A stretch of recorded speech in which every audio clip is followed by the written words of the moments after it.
The Little Girl, author Catherine Mansfield.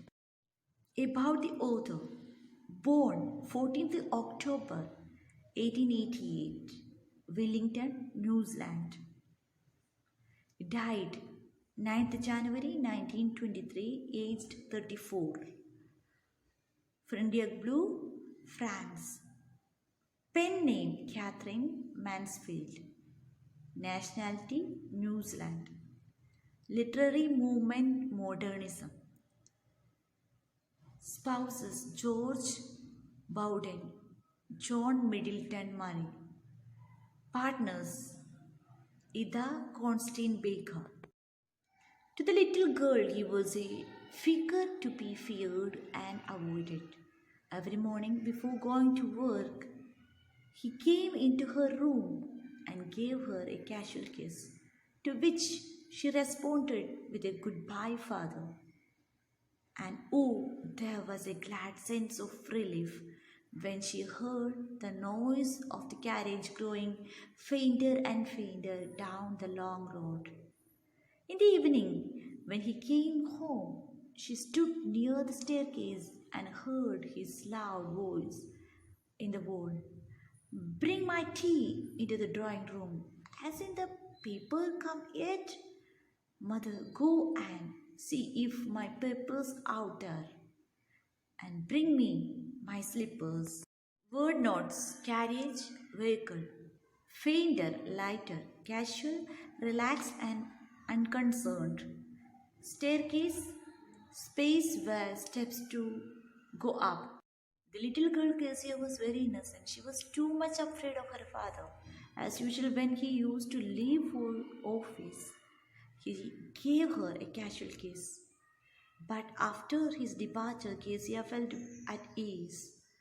When he came back from office, he used to command her to do something to help him by offering him tea or taking his boots from the to shoe stand.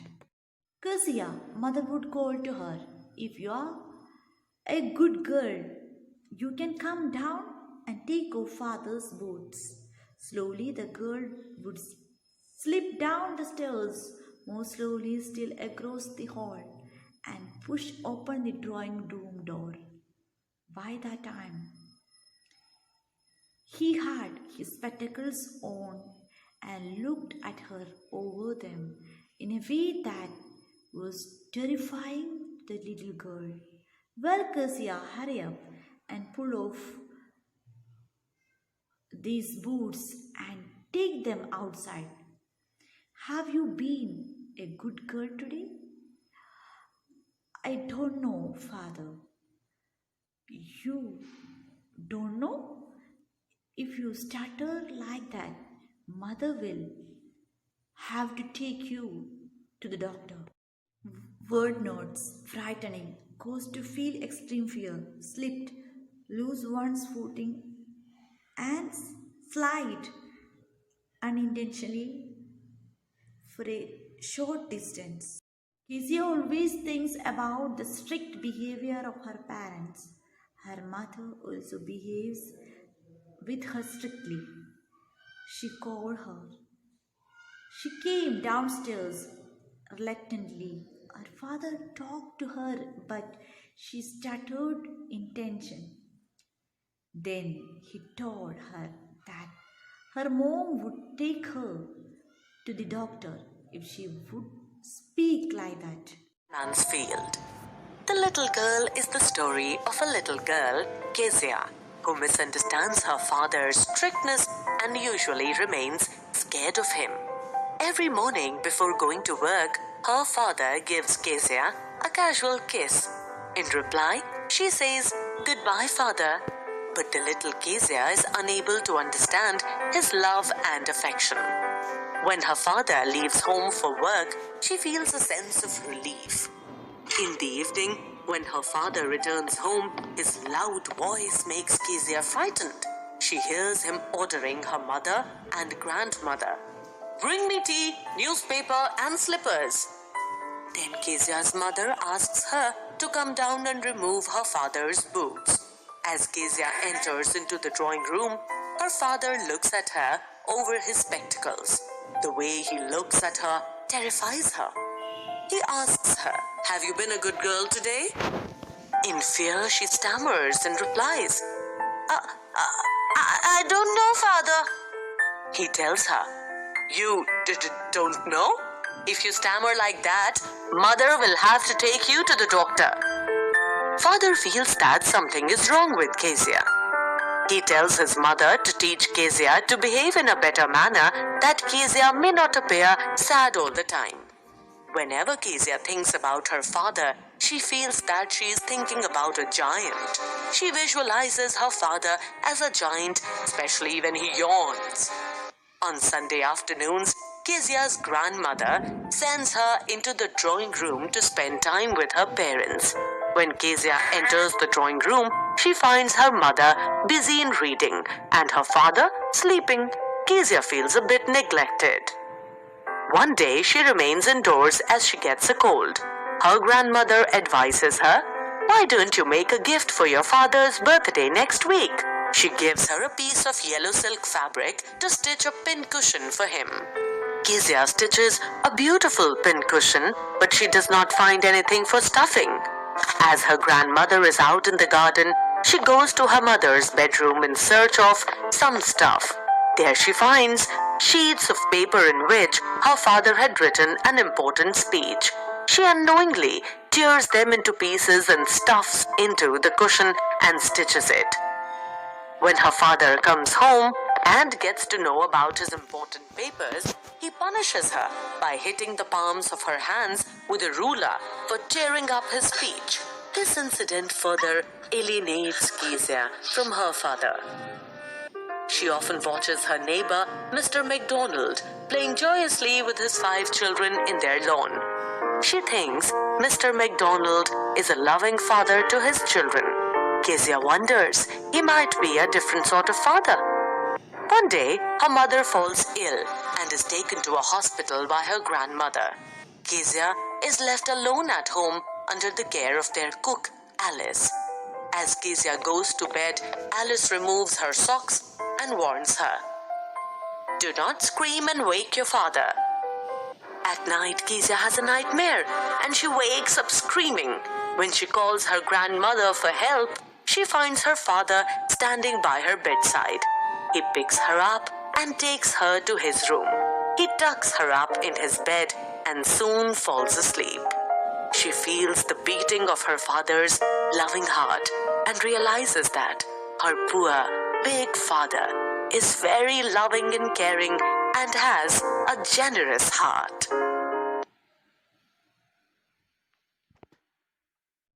She never stuttered with other people, had quite given it up, but only with father, because then she was trying so hard to say the word properly. "What's the matter? What are you looking so wretched about?" "Mother, I wish you taught this child not to appear on the brink of suicide. Here, Kezia, carry my teacup back to the table carefully." He was so big, his hands and his neck, especially his mouth when he yawned. Thinking about him alone was like thinking about a giant. Word notes: stutter, talk with continued involuntary repetition of sounds. Yawned, involuntarily opened one's mouth wide and inhaled deeply due to tiredness or boredom. Wretched, in a very unhappy or unfortunate state of a person.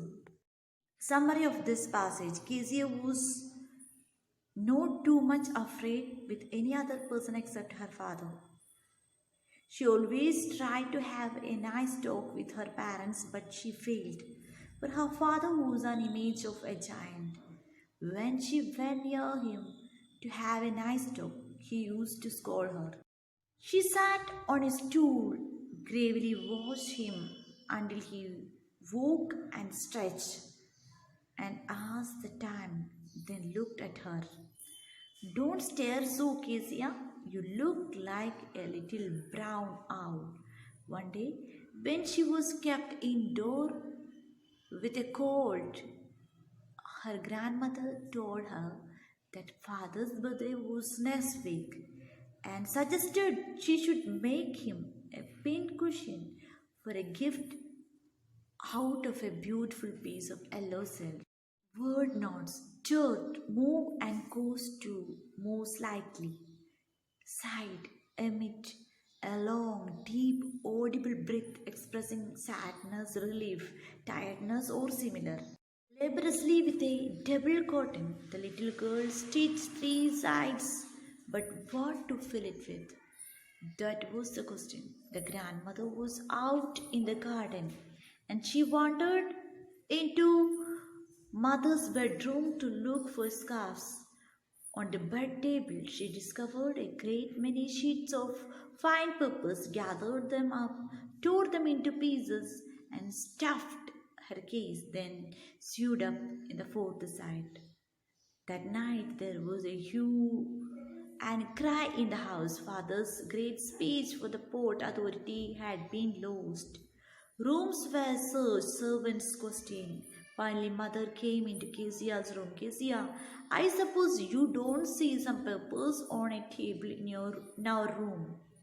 Oh, yes, she said. I tore them up for my surprise. What? Screamed mother. Come straight down to the dining room this instant. Suit, join, or repair. Laborious, marked by or requiring long, hard work. And she was dragged down to where father was pacing to and fro, hands behind his back. Well, he said sharply, mother explained. He stopped and stared at the child. Did you do that? No, she whispered. Mother, go up to her room and fetch down the damned thing. See that the child's put to bed this instant.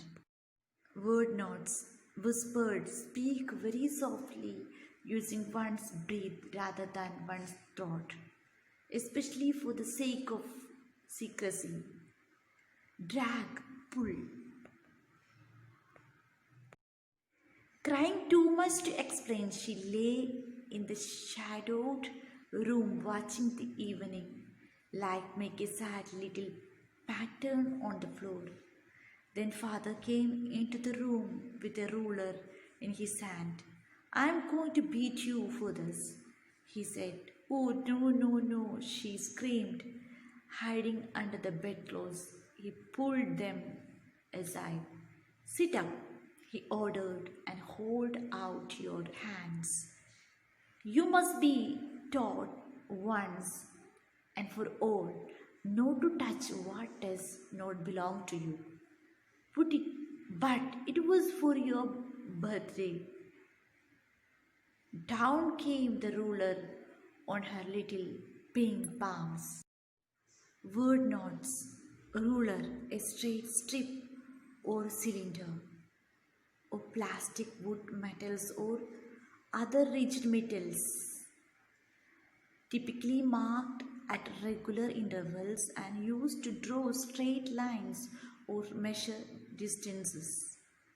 Shadows, envelop in shadow, cast a shadow over. Hours later, when grandmother had wrapped her in a shawl and rocked her in a rocking chair, the child clung to her soft body. What did God make fathers for? She sobbed. He is a clean, handly, darling. Blow your nose. Go to sleep, pet. You will forget all about it in the morning. I tried to explain to father, but he was too upset to listen tonight. But the child never forgot. Next time She saw him. She quickly put both hands behind her back, and a red color flew into her cheeks. Wrapped, cover or enclosed in paper or soft material, clung, stuck, soap, cry noisily. The McDonald's lived next door. They had 5 children. Looking through a gap in the fence, the little girl saw them playing tag in the evening. Then the father, with the baby Mao on his shoulders, 2 little girls hanging on to his coat pockets, ran round and round, the flower birds shaking with laughter. Once she saw the boy turn the hose on him, and he tried to catch them, laughing all the time. Then it was she decided there was different sort of fathers. Suddenly one day mother became ill, and she and grandmother went hospital. The little girl was left alone in the house with Alice the cook. That was all right in the daytime.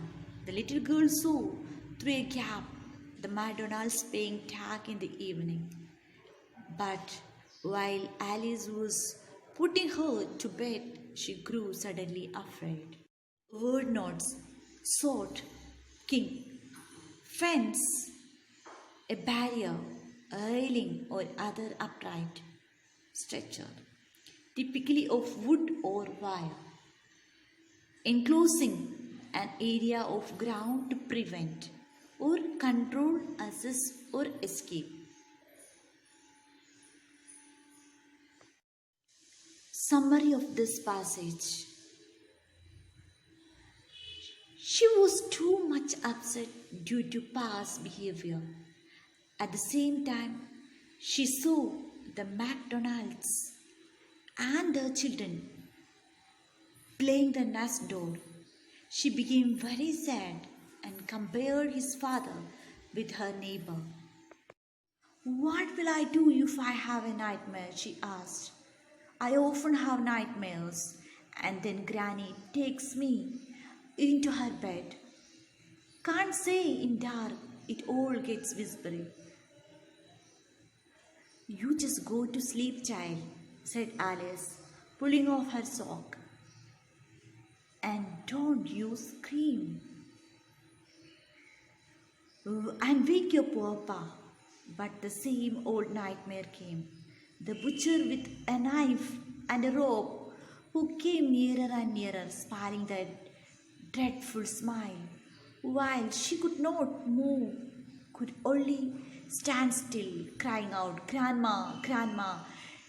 She woke, shivering to see father beside her bed, a candle in his hand. What's the matter? He asked. Word notes, butcher, a person who cuts and sells meat.